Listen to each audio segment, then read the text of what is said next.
İndi çəkilişdə o qədər baxılmaz şəxsən. İndi heç çünki Maraqlı yaranmaz. mən sənə deyim niyə görə. Bax, birincisi götürdülər kinolardan şey yığışdırdılar, plyonkanı. Plyonka yoxdur heç bir kinoda, hamısı sıfıravoya çəkir. Onu yığışdırdılar, kadrın dərinliyi itdi.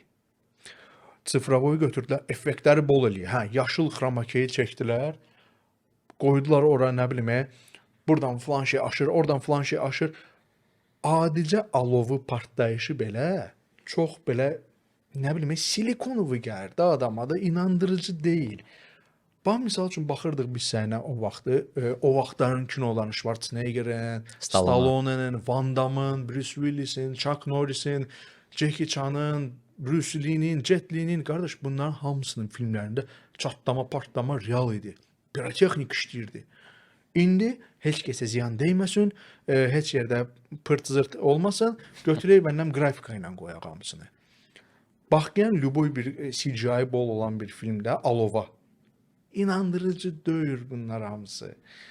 Yəni, bu bayaq saydığım adamlar, bunlar hamısı kinonun особенно action janrının inkişafına elənçinə bunlar təməl sütunlardır ya hamısı. Bunlar hamısı təməl sütunlardır. Təsəvvür elə, ora Dolph Lundgren'i də qatmaq olar. Bunların filmlərini say-say qurtarmaz. İndi elə kinolar heç kəs çəkmir. Van Damme'ın kinolarına baxqıyam, 90'lar, 80'ların axırı.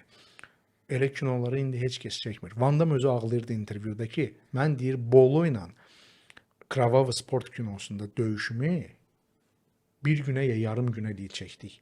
İndi deyir, bir dənə döyüş səhnəsini neçə həftəyə çəkilə qutara bilmirlər. Xoreografiyanı qurula qutara bilmirlər. Deyir, mənə deyələ bəyənmirlər.